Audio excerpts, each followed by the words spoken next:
we didn't know. My parents didn't, they don't speak English. They were getting a lot of phone calls and letters in the mail, posting on their door. They didn't understand what was going on. So I remember that moment. Oh my gosh, this is why we lost our home. And in my mind, my trauma was this is why my parents got divorced. This is why my family moved away. This is why I'm alone. Well, I'm so blessed that you're here with me. I know we have run into each other at a couple masterminds. I feel like we just hit it off like immediately. All of a sudden, it was like, oh, there's my friend. Like I sat down Yes. with you at one of the masterminds, and it was just like, oh, let's just continue the conversation that we haven't started yet. It just was so easy to be around you. I think Oh, you're so thank you. You smart, you're too. so beautiful, and you're doing things. And I was so excited to have you come be on my podcast. So thank you so much. Yay! Thank you for having me and inviting me. I feel the same way. And it's funny because that day that you were leaving early, you were leaving on your flight, and I was like, oh man, it would have been perfect. She would have stayed, you know? So I Yeah. felt the same way. Thank you so much for having me. So I want to talk a little bit about your journey. I know what you're doing right now, Mhm. and I know that there's a reason behind what you're doing right now. So tell me what it was like growing up, Bella. So I grew up in Miami, Florida, all my life. Basically, my parents were poor. We lived in the worst, like, I wouldn't say the worst, it was just in poverty. You know how you guys say you have little Poland, little Italy? We had little Haiti. And we lived in a small town. And basically it was, it wasn't the best house. But we had our family, so it was kind of tight. We lived in a house. My grandma was there, rest her soul. She passed away at 101 years old 2 years ago. And growing up, she was like my best friend. My mom, my dad, who are now divorced, my brother, and then I had my uncle, my aunt, my three cousins. So all of us, we lived in this house. And the house was so funny because it was like, I would say like 1,300 square feet, and it had like six bedrooms. So we all had a little spot, and our bedrooms were small, but we were happy, you know? We even had dogs and cats, like stray animals who come to our house. It was just the cutest thing. So pretty much growing up, we had a decent childhood. You know, we were kind of spoiled compared to a lot of children that were born or raised in middle households, or we never had, our parents were loving at that time. And so basically just, we were just happy. We were just kids. We were just doing what we had to do. So after that, we lost our house. So coming from that, I was about 17, 18 years old. We lost our house. I didn't know what was going on. So we all split up. My mom split up. My dad, he had a new wife all of a sudden that ended up moving to the house. And it was like Cinderella, with a evil stepmom. And my brother went off to college. It was just like a very deteriorating moment. So, long story short, my mom and I were best friends. That's my mother. We talk like 10 times a day. I say good morning, good night, lunchtime, we talk. Before the podcast, we call each other. I'm like, Mom, remember, I will be out for 2 hours. Do not call me. But my dad is not in my life.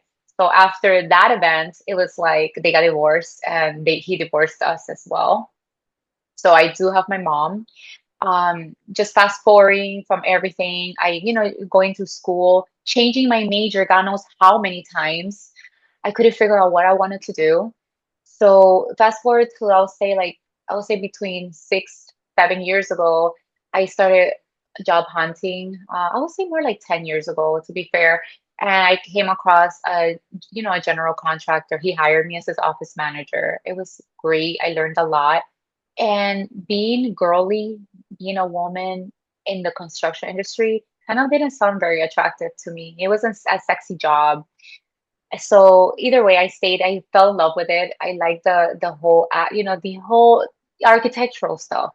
I learned to love and appreciate the buildings and architectural and just the history of all that stuff.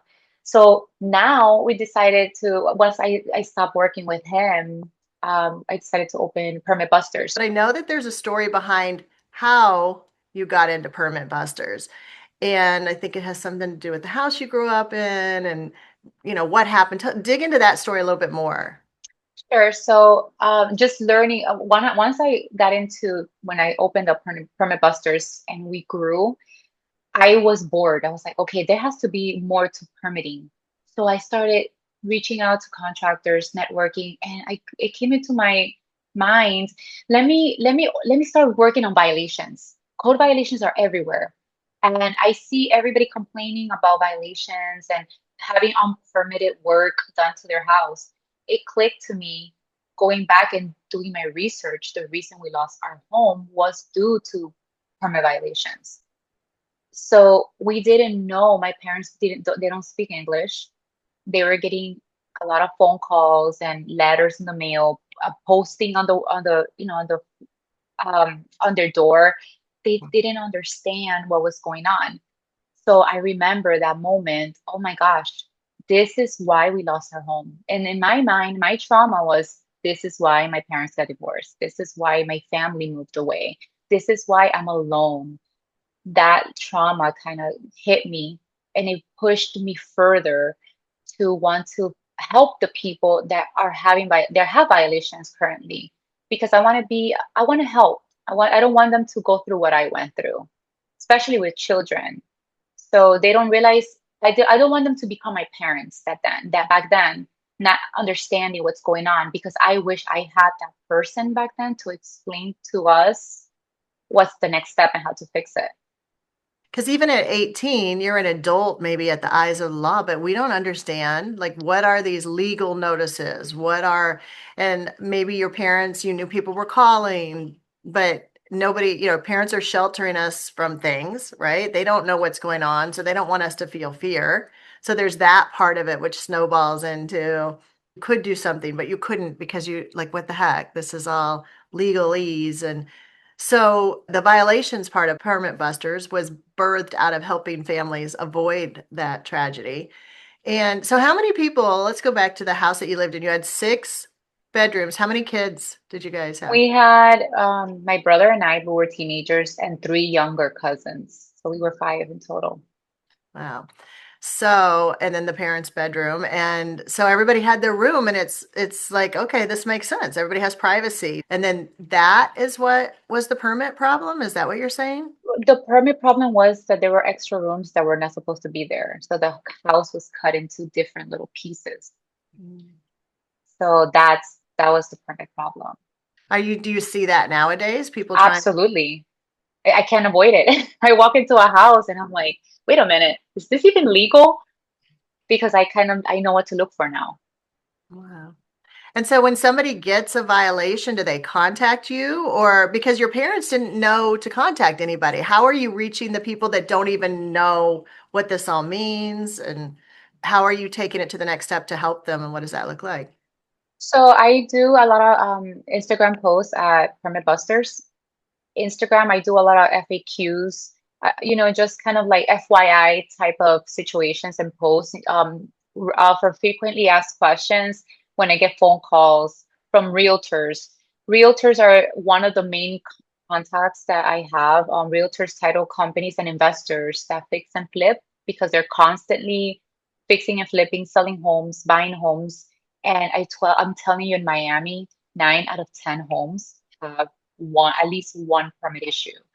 So it's been caught in the title searches. We also do searches as well. We offer violations audit reports where we dig deeper, stuff that title companies can't do or it doesn't show up. So that way we can tell them, give them the clear to let them know that it's safe to sell or buy, or if not, what to do, what are the violations, and how we can help them along with a proposal. So that way they have knowledge to know that there is somebody that can help them. There is a light in the end of the tunnel. So how does a permit lead to losing the house or lack of permit? Like, what is that process? So the way it works is I'll give you an example, very simple. Say you're fixing a house and you throw the toilet away. Right there, code enforcement is always driving around. They already know that you threw the toilet away, so it's if they know that you change the toilet right there, it triggers a plumbing permit just for removing the toilet.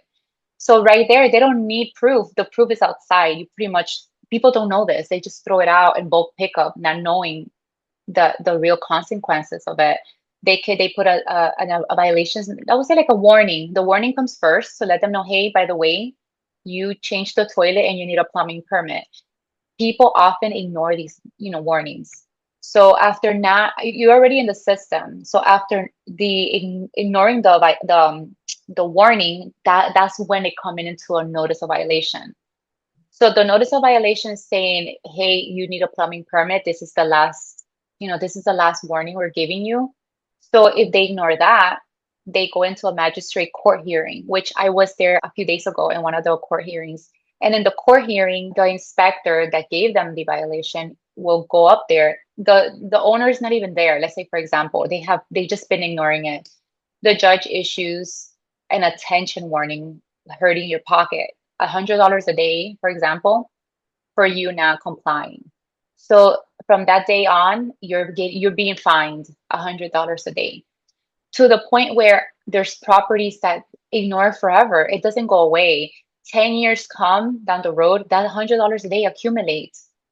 I had a house that in Miami that happened to them, and they had $100,000 in liens from the city for ignoring a permit violation and fixing the problem. So you either lose the house because they liened it, or you sell it to someone, letting them know that you have that problem, to an investor or something, whoever wants to take the responsibility. Now, if you sell the house, that folio number that is attached to that property, if you sell it to someone else, it's no longer your problem. It rolls over to the next owner, the new owner. So the new owner will have to accept the responsibility to fix the violations because they still accrue no matter what. They do not forgive these fines. So if you're a new owner and you've taken on $100,000 worth of violations and you remedy the problem, can you erase that $100,000? Some cities offer programs, they're amnesty programs. Every city's different. I know Miami-Dade, they were very lenient before COVID. After COVID, everybody started doing whatever they wanted because the government shut down. They're already catching on, so they're not as lenient as before. They used to be able to erase 95% of that amount. Now it's very rare to settle something less because it's been so many years. So it all depends on the discretion of the city. And to be clear, because every city has their different programs to help the homeowner. So, and then the foreclosure process, would that get rid of these liens? So they end up in the I court. don't think so. The city liens are very serious, so it would be added on. So Wow. I but the liens are they're never gone. They're not forgivable. They do not care if it's Christmas, if it's Thanksgiving, if you're having a birthday, if you're on vacation. They just continue adding on. So, but what I meant is if, let's say the homeowner lost their home and it ended up at the auction, the courthouse steps for the auction, and then would somebody buy that house, pay for the liens, or like, did the liens disappear? I, in that case, I understand they would hang on if you just traditionally sold it, they're there, but is there any other way to get forgiveness? I mean, what I'm wondering is like, are we just going to have vacant houses? Right? I mean, it's like if nobody Mhm. can, an investor can't take this, and if the homeowner doesn't have the money for it, like, what is that solution? I'm not 100% sure on foreclosures. However, there are programs. I'm not sure if you guys are aware, but we also offer this service. So let's say the is in auction and you have positive equity in your house. So for easy numbers sakes, let's say your house has a $100,000 lien on it, but you have $100,000 in equity. Do you know that in auction, you're as the homeowner, once the only thing that's an auction is whatever is owed to the city, to the taxes and everything. But that actual positive equity belongs to you. Did you know that? You could actually claim that as, proceeds. A lot of people don't know that. It made me wonder how much money my parents were allowed to claim back then for that positive, that I learned how to do that now. And I provide that service as well to be So able, you're doing excess proceeds and helping people yes. capture that money back. That's amazing. I love that. It's part of the helping anyways, because just to let them know, hey, I know you lost your house, but there's a a positive in this. You have X amount of money just hanging around, and we help them try to, claim it for them, so that way they have something to fall back on and move on. Wow, that's awesome. So now these liens, you're saying stay forever. So how do you help people navigate that? Let's say I'm a homeowner and you find out that there's a bunch of liens because I have too many bedrooms or I've done some illegal electrical work or something. Mhm. Like walk me through a scenario what that looks like. So if you have, let's say, for example, you have an unpermitted work and electrical, or you did a bathroom remodel. Right there, you have structural because you move things around. You added a vanity, so you need plumbing, and you changed the toilet or changed the shower or a tub into a shower, for example. First, before we even touch the money lien part, you have to remedy and legalize that. So unfortunately, although the amount of liens per day, that $100 a day, adds up, you cannot do anything. The city will not look at you until you fix the violations, until we have an actual permit, until we have the approved plans. And finally, when you close out on inspection, if you pass all your inspections, then we can talk to the city and say, hey, we fixed this. How can we please close this out?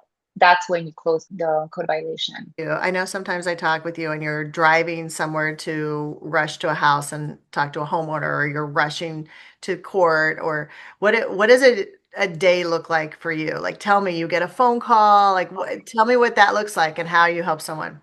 It's chaotic.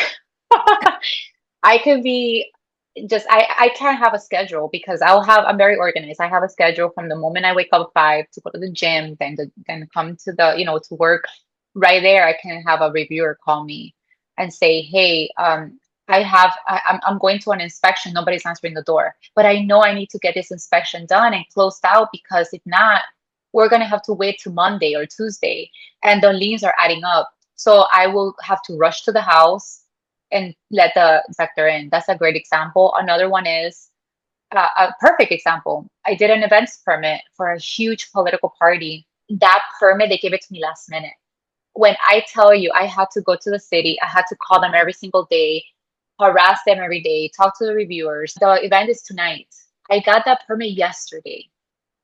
The grace of God. I was just like, please, we need this permit. So it takes, I could be doing something else and the computer filling up, fixing a permit or responding to comments, answering emails. But when I get the phone call, I have to stop what I'm doing and rush and drive an hour north just to get this resolved. That's how my day works. That's every day. So most of the times when I go just for one errand, I end up doing multiple stuff. Oh, I have to go to the other building department because they don't answer the phone. So I need to knock on somebody's door. My job is to make sure that your violations are not going to continue. And just to kind of do the extra mile, just so I could say, look, I tried everything. Now we just have to wait. So that's what my day looks like, chaotic every day. Yeah, I know. I know. Like, sure. We've tried to catch up sometimes. We're like, So a homeowner, what would that look like from their perspective? They have received a violation. They've seen you on Instagram or something. What does it look like from that side?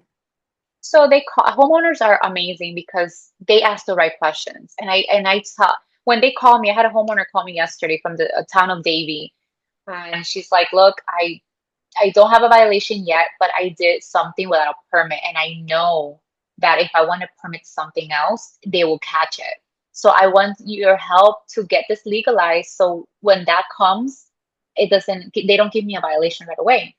So I told her, look, first, thank you for calling. You called the right place. Secondly, I asked her questions. Have you talked to anybody else? Are you working with contractors? Who did this? For example, it was a pergola. Who installed your pergola? Oh, it was a XYZ company. Did they tell you about permits? She did. She said no. That's a big red flag. So I don't know if it's actually installed correctly. So the next step is just letting her know, okay, so I need this from you. Give me an invoice, give me something, give me the company name. So from there, I'm able to research the company and call who I have to call, salesperson, whoever it is, to get something to know what materials they use, to see if it's even permittable. A lot of products, when it's, for example, like pergolas, outdoor, anything sheds, they buy it from Amazon. So they don't have like a real, it's really hard to permit them. So we have to get engineering plans. So I tell them these things and I educate them, so that extra mile to explain the process. So they want to do new work. They've had work done in the past, in this case, a pergola. Can you come in and no, they haven't been to court yet. There's no fine. There, can they permit it retroactively, get it checked, and then avoid the fine situation completely? Absolutely. There's no, it's called the after the fact permit.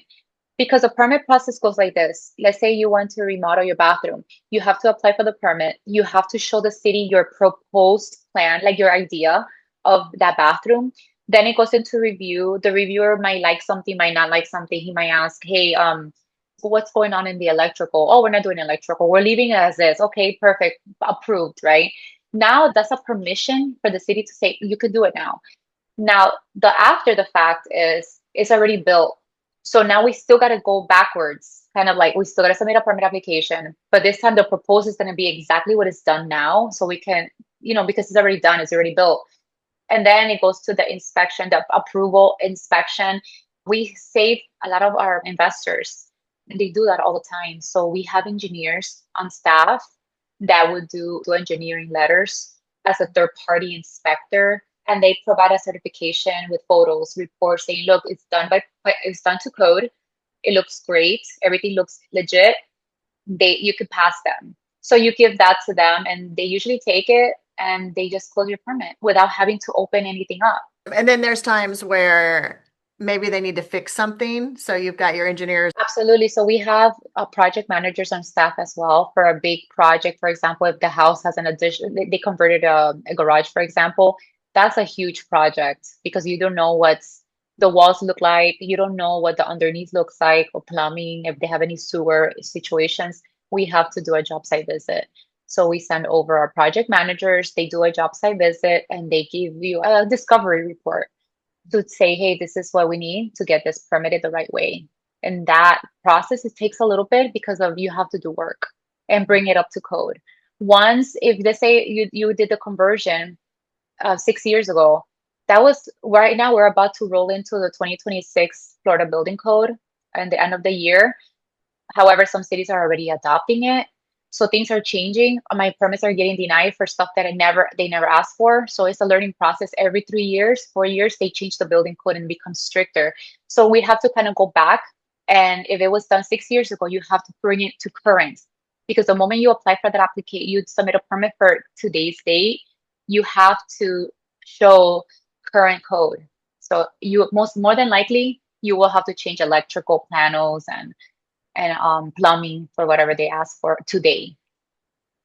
So it would be helpful for investors to know you exist also because they might buy a house, wholesale from somebody or buy something on the auction steps. Of Hopefully they don't have course. any liens, but if you can get something pre-lien, but how would you know? You walk into a house, how do you know if well, I guess if you see a pergola, you want to go back and check for permits. There's going to be obvious things, Yes. right?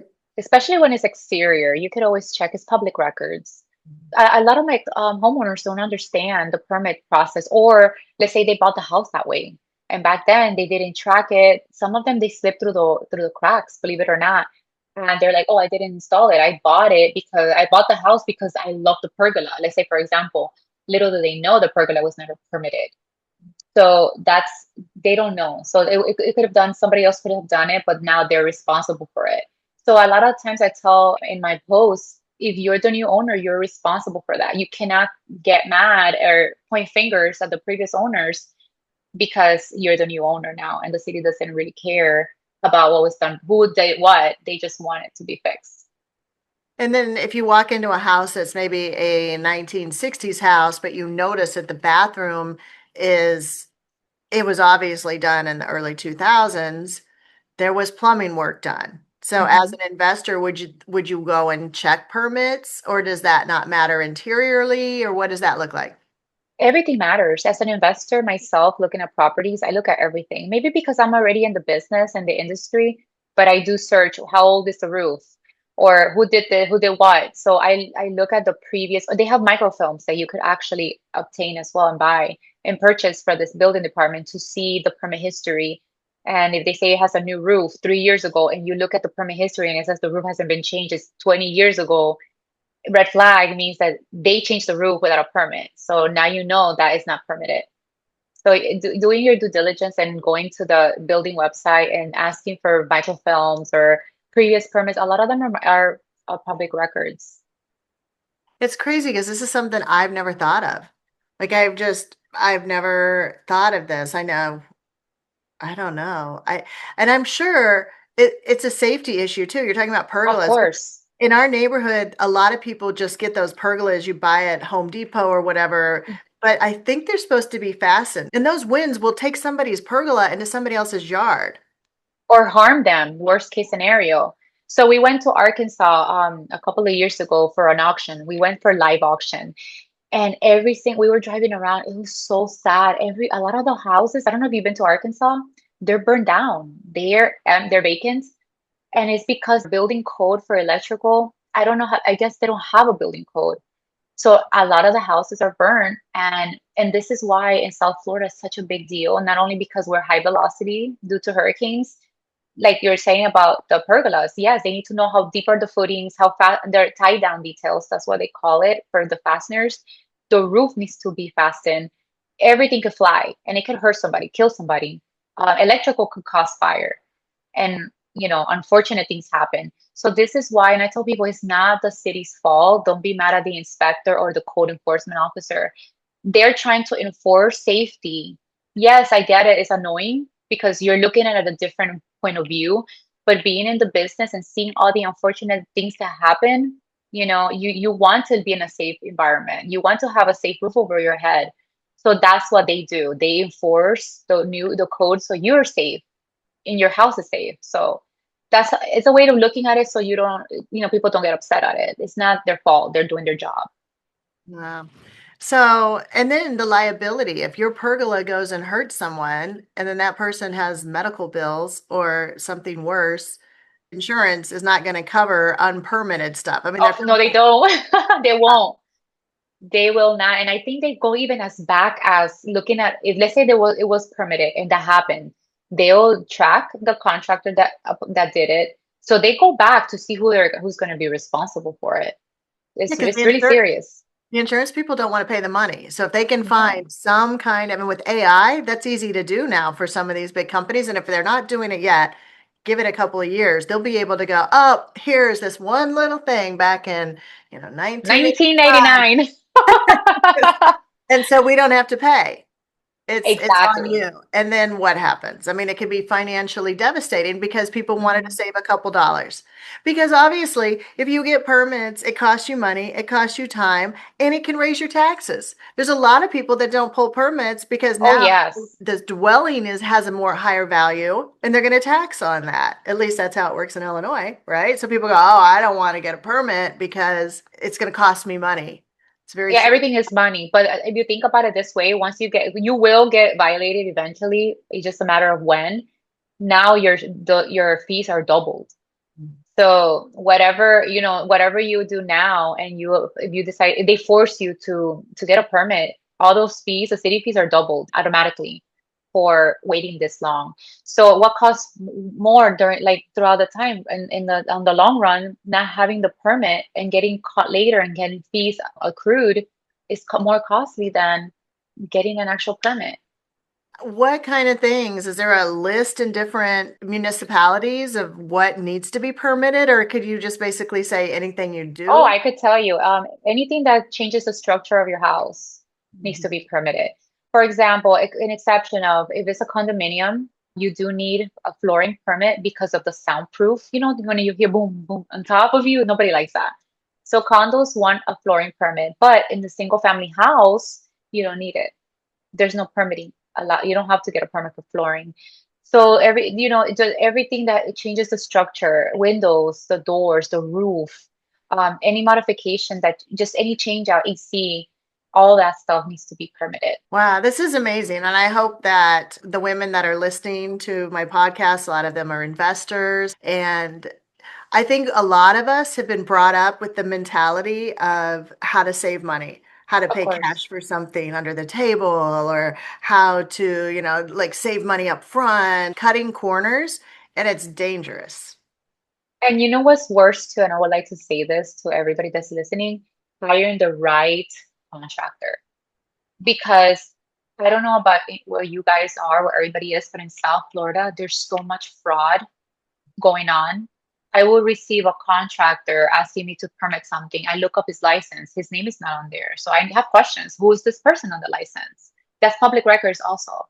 And I need to find out who I'm permitting. Who is this guy? Because there has been so much fraud of people using other people's licenses and doing the work themselves. So do your due diligence and look up the company, reach out and don't be afraid to call them and ask them if that's the person. Don't be afraid to check ID because that's very important. You want to make sure you have the right contractor in case something does happen.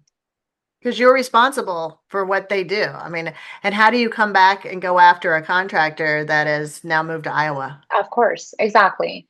So a lot of contractors, they are either they what they do is that will happen and they'll find somebody else's license or they'll close that company, open a new one. So they're always starting over. So you just want to make sure you hire the right people and vet them. That's what we do. So with our contractors that we have in house that we work closely with, I personally vet them myself. I look at everything. I walk with them through the job site and I listen to them how knowledgeable they are.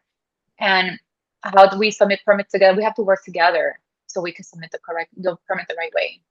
Wow.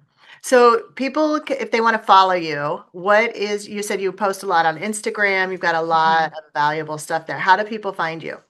So we're on Instagram at Permit Busters and on LinkedIn as well at Permit Busters. So do you have like a cheat sheet if somebody they didn't even know where to start? And if they're in South Florida, they need to reach out to Permit Busters. Like that's a no-brainer. But you have a cheat sheet that could help walk through some of our investors and even homeowners, home buyers on the process. What does this even look like? So what we do is we actually had a kind of like a cheat sheet. The cheat sheet is kind of different because it targets different scope of work. Now, if you call me and say, look, I want to remodel my bathroom, I know exactly what to send you per that. And on top of that, our website at www.permitbusters.com, if you go to important forms tab, Tri-County area, Broward, Miami, and Palm Beach County, if you click on the link of the city you live in, it takes you straight to the forms that you need. And even the city website has their own checklist for whatever you want to do as well. I will link your website in the show notes and I will link your Instagram. And so everybody go love Bella's page. I think they call it like in the page or follow in the page. But this has been really enlightening. It's something that I know, but I don't think about. And I mean, I do go through the process of what I'm supposed to do, but it's like the why behind it. And it's amazing what you're bringing to the table and the tragedy that brought you here, trying to avoid that tragedy for other families. Of course, and I would like to add something. I'm often asked by competitors, oh, what does it look like in your company? Is it profitable? And I tell them, if you're doing this for money, you're in the wrong company. You're in the wrong business altogether. This is more my passion of helping others. And I feel like I guess my favorite feeling is saying, guess what? I have your permit approved. And that congratulatory, just the party, the feeling of accomplishment, I would say that is what makes me happy. It's the accomplishment. Like I did it. I got your permit approved. We did it together. Like yesterday. Oh my gosh, we got the permit the day before the event. How awesome is that feeling? Like it's like, milestone for me at least, just to know that I did it. I got this. So that's my why.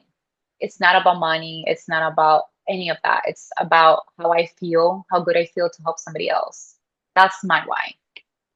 I love that. And your name is so fitting for you because Oh, thank you. how many people are rushing at the drop of a hat to go help someone just out of the goodness of their heart. I know you're an investor and you're doing stuff in the wealth side of things that we do things together. So you're building your money over on one side, but you're giving your heart to all of the people. I love it. Like a calling, you everybody has their I believe that God gives you a reason for, a purpose. So it took me a long time to discover my purpose. Even a couple of years ago, I didn't want to do violations. You know what I thought when I thought about violations? I was like, oh my God, headaches, um, anxiety attacks, bad stress, just bad negative energy. But when I looked at it in a brighter side, all that went away. It was like, okay, we're gonna do this together, and I'm gonna help you through it. So my vision is like I'm holding somebody's hand to the finish line. And I have clients that I've worked on their violation for a year, at least I think it was my longest client, a year. And I stayed throughout the whole time. Never left them, never ghosted them like a lot of the competitors do. I stood there and they're forever grateful. And those are the best clients because those are the ones that could tell my story, could explain how they felt and their experience working with me. That's what is so valuable to me, knowing that we made not just a transactional relationship, but a relationship altogether, a friendship. For it just building relationships, really. That can help somebody else. Of course. I never said that before. Now that I think about it, I was like, you know what? That is so unique because I never really talked about it like that. But now that I'm opening up my feelings and towards how I felt, because for a while I didn't want to do this anymore. I was like, I need to find something else. I don't want to do this. But then I'm like, okay, if I don't do it, who's gonna help them? So And now you're training people, right? And yes. so you can run a business. We also learn like from Eddie Wilson, Mhm. Empire, and the way that he runs businesses. You'll be able to find the people that you'll be able to pay them and step back a little bit Exactly. and have it so much bigger because you are only one Bella. Exactly. Oh, So, what a great call today. thank you. This Thank was you. so good. It makes me so blessed that I run in circles that have people like you in it. And then you're in a circle that has hundreds and hundreds of amazing people. And then you just catch somebody across like we just connected, right? And we were just drawn together. And now to get to know more of you and what you're doing. I'm just like, I know that God wanted your voice to be out there. And I am so blessed that you decided to come on today. And I know that the information that you brought is really valuable too. It's something that people don't think about. Okay, so this is fantastic. We've seen how you started and then getting into the business of violation and then through the process realizing, wow, that was a trauma for you. And most of the time we learned now that our traumas and our patterns are what lead us to what we're supposed to be doing. And if we don't figure out that calling, we end up in a state of being miserable. But our callings normally come out of that, right? Thank you, Bella, for being on the Moms Wealth Club podcast. We will have all the information in the show notes on where to reach out to Bella. Definitely follow her journey, like and subscribe everything she's doing because the more you get to know her, the more you're going to love her and the more she can impact your life. So until next time, a wise woman will prosper. So buy the field, plant the vineyard, and watch it multiply. We'll see you next time.